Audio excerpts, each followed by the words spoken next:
ఇంకొక మాట కూడా నేను చెప్తా ఉన్నా. మరి మేమేమో ఇంత పని చేసినాం, నువ్వేం పని చేసినావు ఈ సంవత్సరానికి అది కూడా చెప్తా.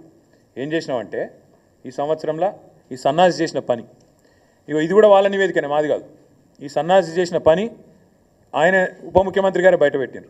ఇగో మేము దిగిపోయే నాడున్న రేషన్ కార్డుల సంఖ్య 89,97,000, అంటే దగ్గర దగ్గర 90 లక్షలు. 89,97,000 అని ఆయనే చెప్పిండు మేము దిగిపోయినాడు. మరి కొత్తగా వీళ్ళు ఏమని ఇచ్చిండ్రా? యాజ్ ఆన్ ఆయన చెప్పిన లెక్క 31/8/2024, ఇంకా తర్వాత ఎన్ని కట్ చేసిరో తెలియదు, దాదాపు 1,00,000 కార్డులు తొలగించినామని చెప్పిండు ఆయన. కొత్త ఇయ్యలే, ఉన్నాయి కట్ చేసిరు. ఇది నేను చెప్పలే, నిన్న బట్టి విక్రమార్కి ఇచ్చిన రిపోర్ట్ ఇది. ఇగో ఈ సన్నాసి చేసిన పరిస్థితి ఏంటంటే ఇగో 1,00,000 రేషన్ కార్డు, 1,00,000 పైచిలకు రేషన్ కార్డులు తొలగించిండు.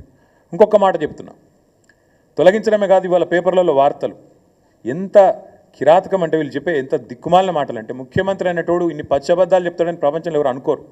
ఇదే ముఖ్యమంత్రి చెప్పిన అబద్ధాలను కూడా బట్టి విక్రమార్క గారు ఎండగట్టి ఉతికి ఆరేసినారు. ముఖ్యమంత్రి ఎక్కడ పోతే అక్కడ వాగుతున్నాడు. ఏమని? అప్పులకు మిత్తిలకే నెలకు 6,500 కడుతున్నా అని చెప్పిండు. ఇది వాళ్ళ రిపోర్ట్. ఇది కూడా ఆ రిపోర్ట్లకి వెళ్ళే నేను కోట్ చేస్తున్నా. మీకు ఈ కాపీ మొత్తం ఇస్తా. నేను చెప్పింది ఏది తప్పైనా ఏ శిక్షకైనా సిద్ధం. ఇది వాళ్ళ రిపోర్ట్. ఇందులో ఏం రాసిండ్రు?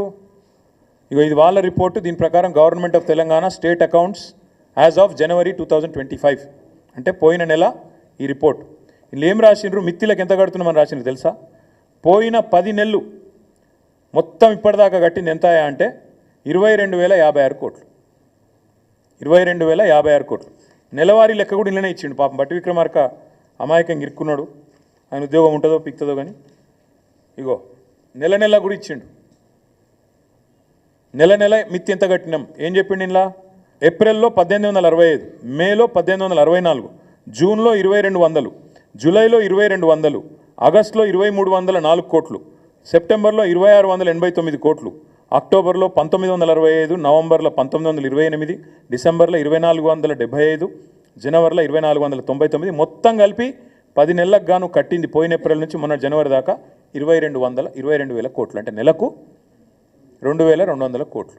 మరి 6,500 కోట్లు అని చెప్పిన బోగస్ ముఖ్యమంత్రి సిగ్గు లేకుండా నెలకు 4,300 కోట్లు అదనంగా కడుతున్నా అంటే ఏడబోతున్నాయి అవన్నీ?